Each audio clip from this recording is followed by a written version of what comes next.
Bonjour à tous, donc cette fois c'est la correction de la partie B de l'exercice 9 qui suit la démonstration des formules d'Al-Kashi.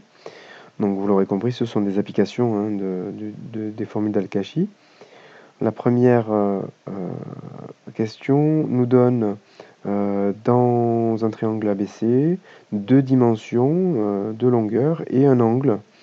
La consigne étant de retrouver toutes les dimensions manquantes, les longueurs manquantes, les mesures des angles manquants. Bon, on va commencer par convertir un petit peu, en quelque sorte, les données de l'énoncé avec les notations qu'on a eu l'habitude d'utiliser dans la démonstration des formules d'Al-Kashi. Donc par exemple, quand on me dit que AB est égal à 8, hein, je le réécris, en fait, ça revient à me donner le, le petit c, d'accord? Donc je vais mettre à la place petit c. Donc AB c'est C et AC du coup, qui est égal à 3, eh bien ça correspond à petit b. Et l'angle BAC, bah, c'est l'angle A tout court par rapport aux notations qu'on a eu l'habitude d'utiliser précédemment. Donc du coup, ce qui me manque pour commencer, c'est petit a. On va devoir trouver petit a, on va devoir trouver l'angle B et l'angle C. Donc on va commencer par petit a. Alors pour trouver petit a, on va aller chercher la première relation d'Al-Kashi, hein, ici, qui dit que a carré est égal à b carré plus c carré moins 2 fois bc cos de l'angle A. Donc a carré est égal à, on remplace, b carré ça fait 3 au carré, plus 8 au carré, moins 2 fois 3 fois 8, cos de l'angle A, c'est-à-dire 60 degrés.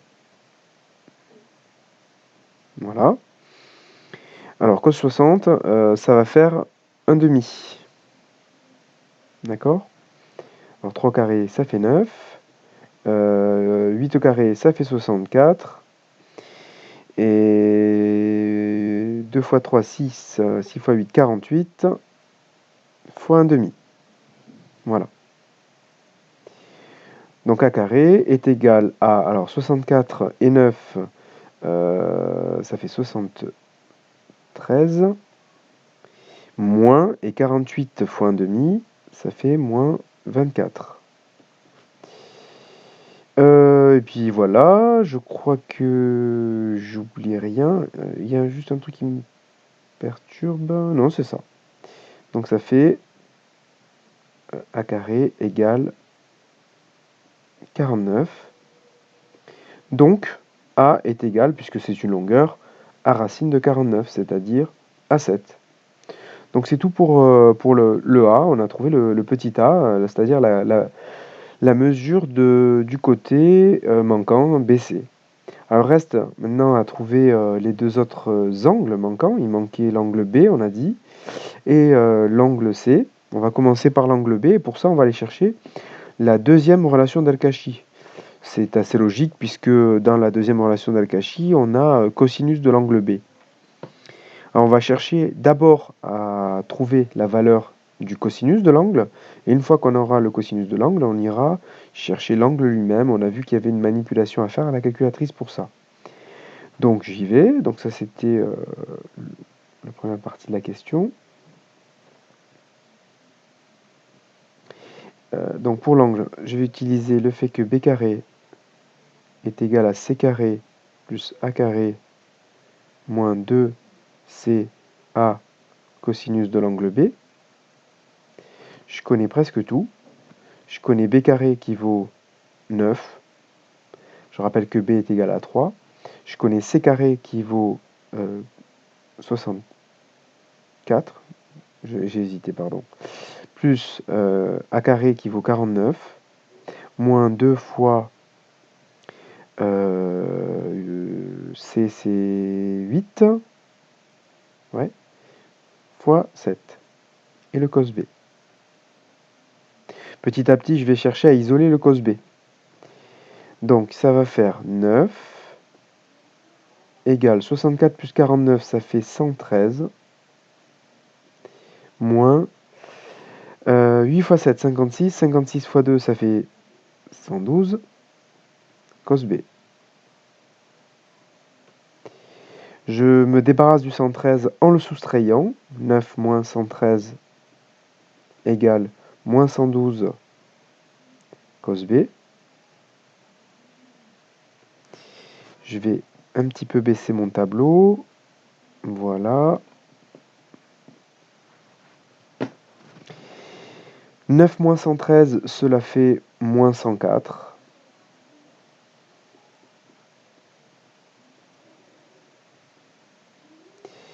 Et bon, pour finir, cos B est égal à moins 104 sur moins 112.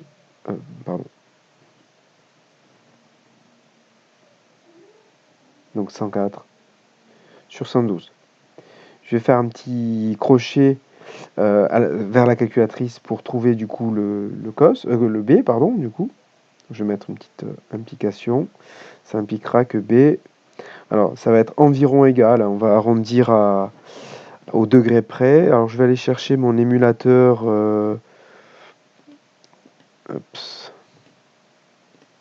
Mon émulateur Casio, c'est le plus rapide à se lancer. Tac.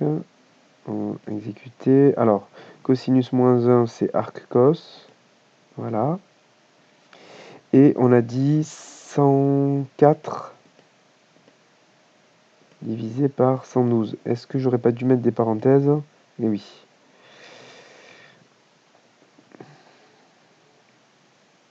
Qu'est-ce qui se passe là? Exit. Alors. Voilà. Est-ce qu'elle comprend mieux comme ça? Oui. Sauf que, setup, elle doit être en radian, voilà. La calculatrice est configurée en radian, donc il faut la remettre en degrés. Je sors et je refais entrer, voilà. Donc ça fait environ 22 degrés. D'accord, on va arrondir à 22 degrés.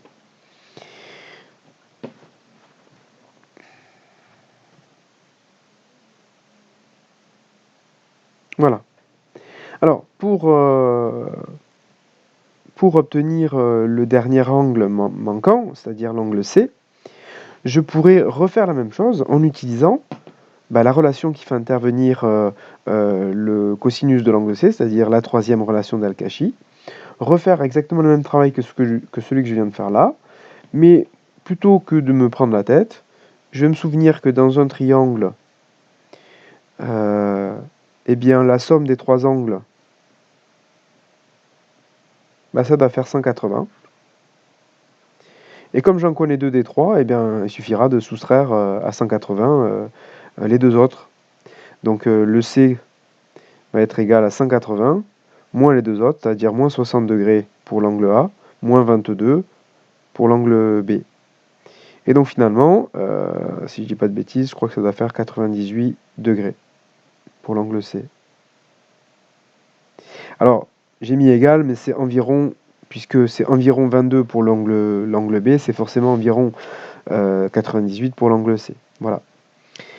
Alors, l'exercice n'est pas fini, mais la question 2, je ne vais pas la faire, puisque la question 2 consiste à vous donner les trois longueurs. Or, une fois que j'ai les trois longueurs, ça veut dire qu'il me reste à trouver les trois angles. Et pour trouver les angles, ça se fait exactement de la même façon que ce que je viens de faire là pour la question, pour cette question-là, pour l'angle B. Alors soit on le fait deux fois et on fait ce que j'ai fait là pour trouver le troisième angle, soit on le fait carrément trois fois. Donc c'est un bon exercice, hein, il suffit d'utiliser la relation. On connaît le petit a, le petit b, le petit c dans les relations. Il suffit du coup d'isoler, d'exprimer les cosinus de chacun des angles et passer à la calculatrice une fois qu'on connaît les cosinus. Voilà, et j'espère que ça aura été assez clair, et puis j'espère que tout va bien. Voilà, je vous dis au revoir et à la prochaine.